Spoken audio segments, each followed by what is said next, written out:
My name is Elena Rodriguez, and for 3 years, I was the most invisible woman in the most visible building in America. Every morning at 4:47 a.m., I'd badge into the Pentagon through the service entrance, pushing my cart of cleaning supplies down corridors where the fate of nations was decided. Generals, analysts, and politicians would step around me like I was furniture, useful, necessary, but utterly forgettable. Before we jump back in, tell us where you're tuning in from, and if this story touches you, make sure you're subscribed, because tomorrow I've saved something extra special for you. That invisibility saved the country, but I'm getting ahead of myself. Let me start where it really began, in my cramped studio apartment in Arlington, Virginia. 3 weeks ago, the eviction notice was taped to my door like a scarlet letter. 30 days.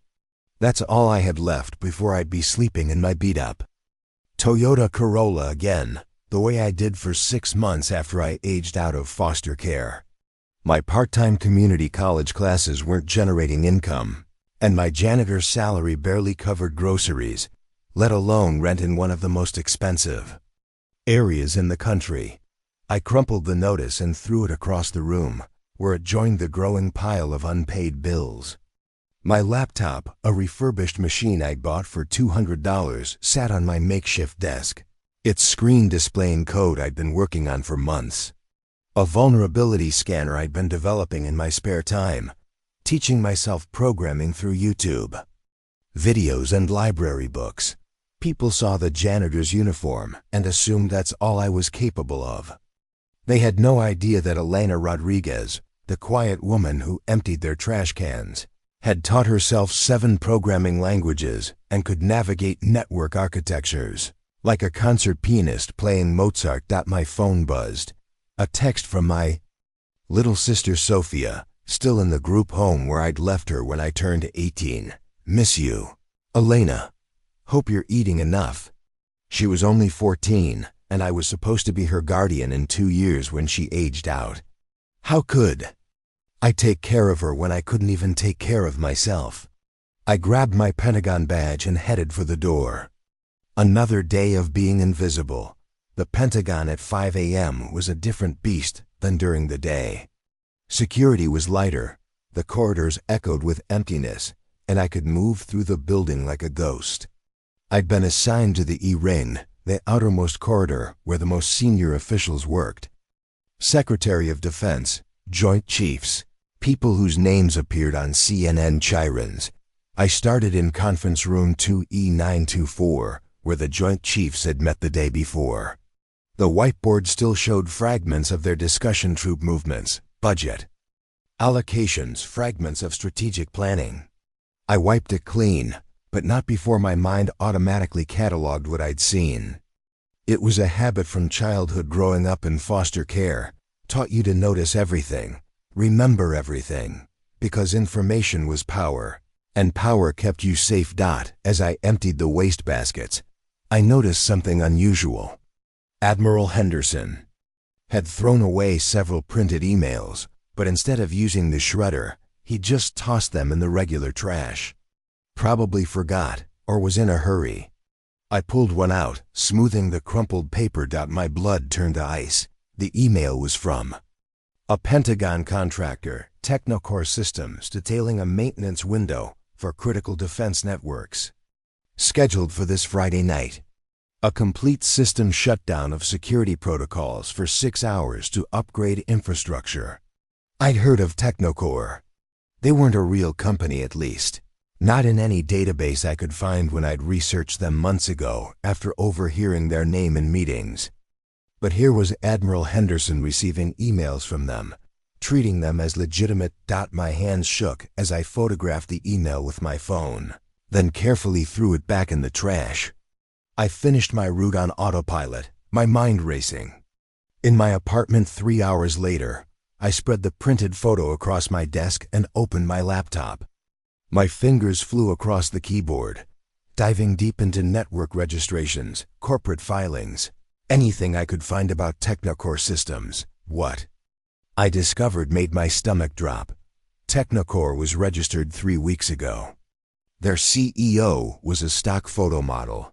Their office address was a Starbucks in Bethesda. But somehow they had contracts with the Pentagon. Somehow they had access to Admiral Henderson's email. Somehow they were planning a maintenance window that would leave America's most critical defense networks completely vulnerable. This wasn't maintenance. This was an invasion. I had 6 hours until the attack began. 6 hours to convince someone, anyone, that the quiet Latina janitor had uncovered what might be the largest cybersecurity breach in American history. 6 hours to make myself visible. To people who had spent 3 years looking through me, I called the Pentagon's main switchboard. Pentagon, how may I direct your call? I need to speak to Admiral Henderson immediately. This is about a critical security threat. I'm sorry, ma'am, but Admiral Henderson doesn't take unsolicited calls. If you'd like to, I hung up and tried again. Different operator. This is Elena Rodriguez, Pentagon maintenance staff.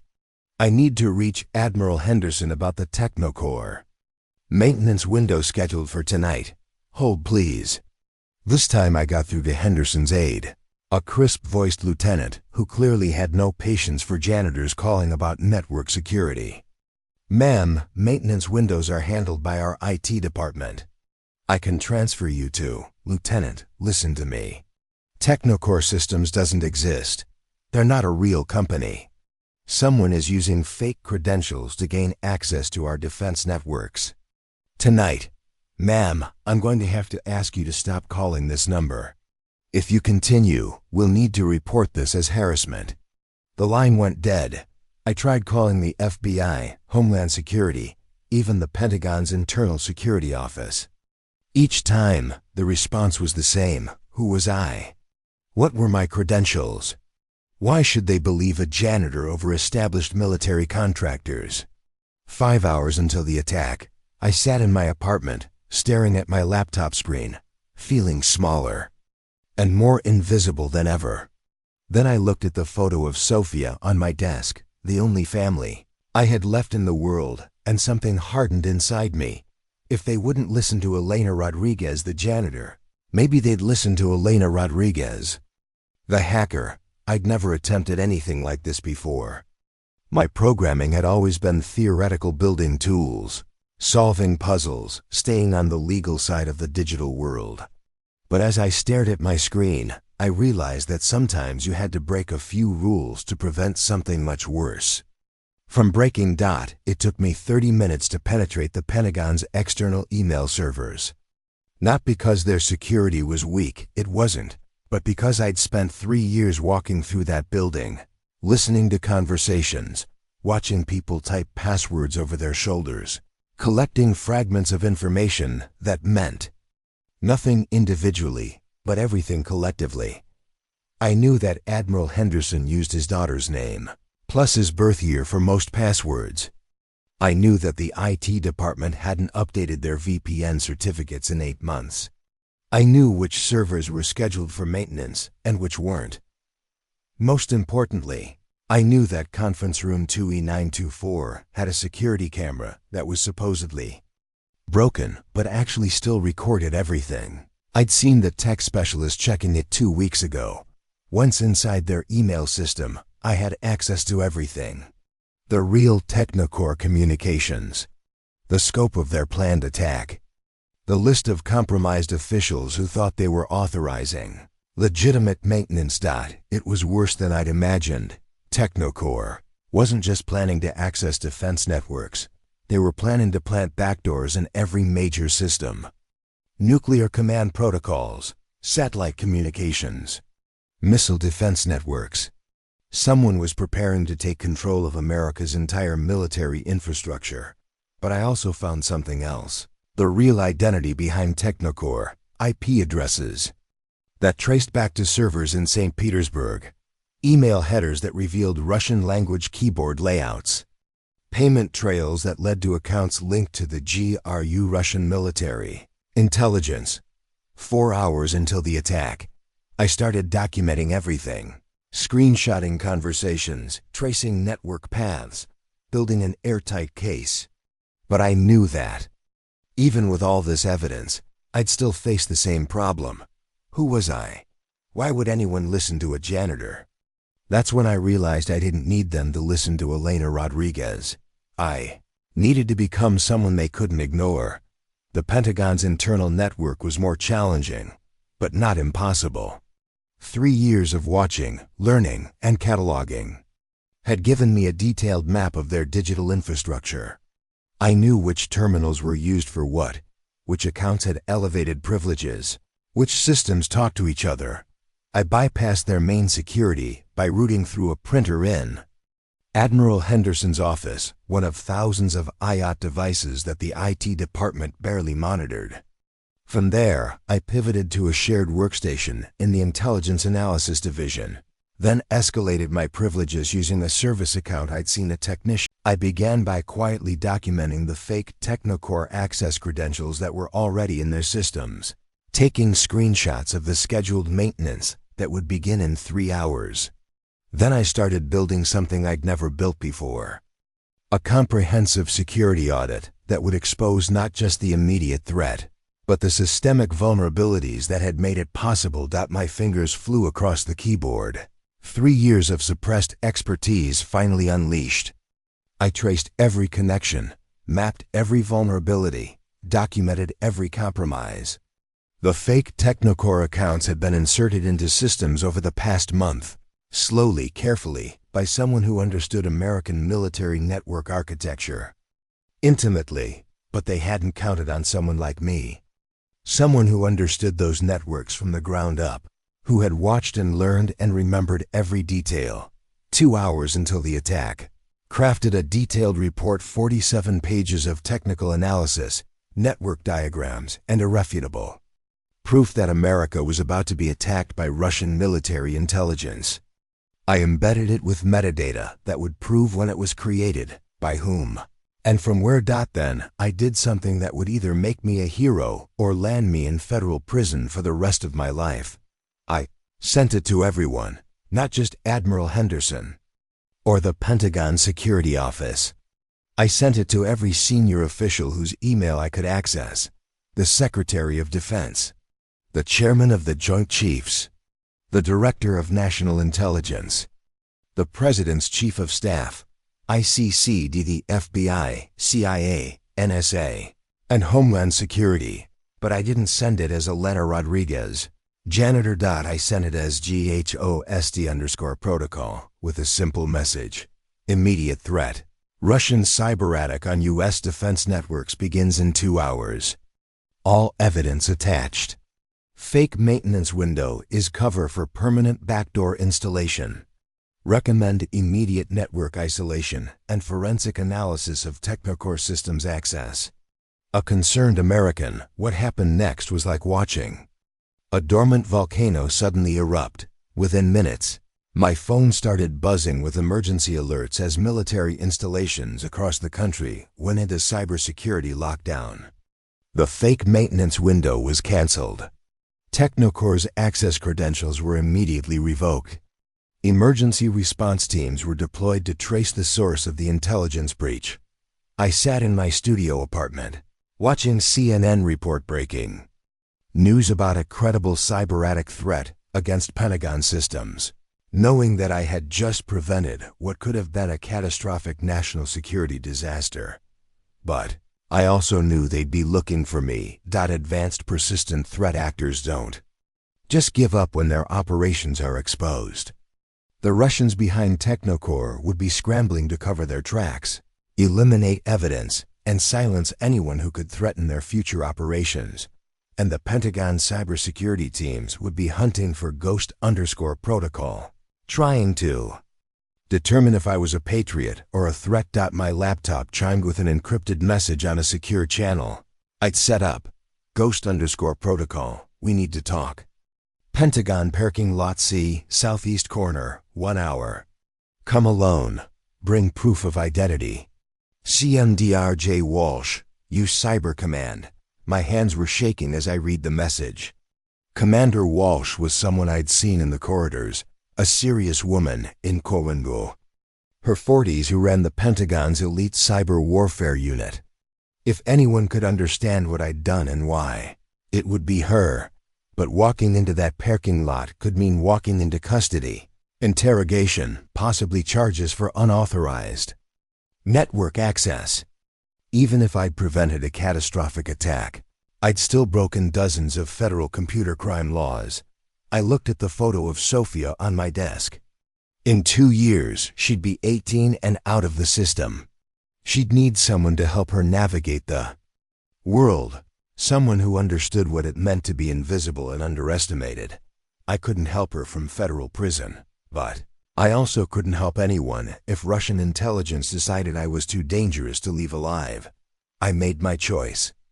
Commander Walsh was exactly as formidable in person as she appeared in the corridors.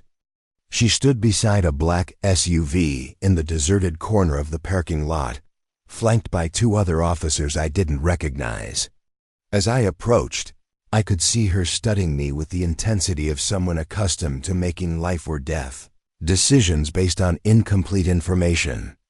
"Elena Rodriguez," she said as I got within speaking distance. Not a question, she already knew who I was. I nodded, my mouth too dry to speak. 3 years, Pentagon janitorial staff. Currently enrolled part-time at Northern Virginia Community College, computer science program. Former foster child, no criminal record, minimal digital footprint. She paused, her eyes never leaving mine. "Until 6 hours ago, when you pulled off one of the most sophisticated penetration tests our systems have ever seen." "It wasn't a test," I managed to say. "It was real. The attack was real." "Oh, we know it was real." Commander Walsh opened a tablet and showed me a series of network diagrams. "Our forensics team has been analyzing the Technocore infrastructure. Since your report arrived, you prevented what our analysts are calling the most ambitious cyber warfare operation since Stuxnet." She swiped to another screen showing Russian IP addresses, compromised accounts, and attack vectors. "The question is, how did a part-time community college student with no formal cybersecurity training identify and neutralize a threat that our multi-billion-dollar defense systems missed?" I took a deep breath. Because I was invisible. For 3 years, I walked through this building and nobody saw me. I heard conversations. I watched people work. I learned how everything connected. When you're invisible, you see things that visible people miss. Commander Walsh studied me for a long moment. "The Pentagon is offering you 2 choices. Ms. Rodriguez, choice 1, we classify this entire incident. You sign a non-disclosure agreement that will make your head spin, and you go back to emptying trash cans like nothing happened." My heart sank. Back to being invisible. Back to struggling with rent and wondering how I'd ever save Sophia from the system that had failed both of us. "What's choice 2? I asked, though I wasn't sure I wanted to hear it. Commander Walsh smiled, the first time I'd seen any warmth in her expression. "Choice 2.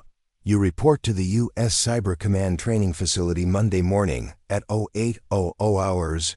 Full salary, benefits, housing allowance, and educational support to complete your degree. Your official title will be Senior Cybersecurity Analyst, but your real job will be doing exactly what you did today, seeing threats that everyone else misses." I stared at her, not quite believing what I was hearing. "But here's the thing," she continued. "You'll still be invisible in a way. Cyber warfare happens in the shadows, behind screens, in places where nobody knows your name or sees your face. The difference is that now your invisibility will be a weapon we use to protect this country instead of a burden you carry alone." She extended her hand. "So what do you say, Elena Rodriguez? Ready to stop being ignored and start being indispensable?" 6 months later, I'm writing this from my new apartment, a 2-bedroom place in Arlington where Sophia will have her own room when she joins me next year. The walls are lined with computer science textbooks, cybersecurity certifications, and a framed photo of the president signing a commendation for exceptional service in protecting national cybersecurity infrastructure. The commendation doesn't mention my name, of course. The work I do now is classified, invisible to the general public. But that's exactly where I belong, in the spaces between what people see and what they understand, protecting the country from threats they'll never know existed. The Russians tried 3 more times to penetrate Pentagon systems, using variations of the technocore approach. Each time I was ready for them. My team, composed of other invisible people who learned to see what others missed, has prevented 6 major cyber attacks in the past 6 months. I never went back to pushing that cleaning cart through the Pentagon's corridors. But I learned something important during those 3 years of emptying trash cans and watching powerful people ignore me sometimes. The most important work is done by the people nobody sees. Sometimes the greatest threats are neutralized by those who understand what it means to be underestimated.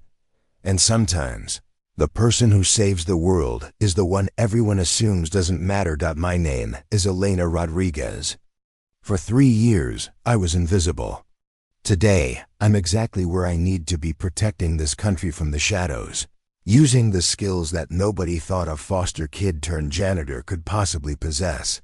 The next time you see someone emptying your trash can, cleaning your office, or quietly working in the background of your life, remember, you might be looking at the most important person in the room. You just don't know it yet. The events described in this story led to a comprehensive review of Pentagon cybersecurity protocols and the establishment of the Invisible Analyst program, which actively recruits cybersecurity talent from non-traditional backgrounds. Elena Rodriguez continues to work for U.S. The Technocore operation was traced to GRU Unit 26165, the same Russian military intelligence unit responsible for the 2016 election interference. 3 of its members were indicted by the Department of Justice, though they remain at large in Russia. Sometimes the most extraordinary stories belong to the most ordinary people. Sometimes the heroes are the ones we never see coming. The end.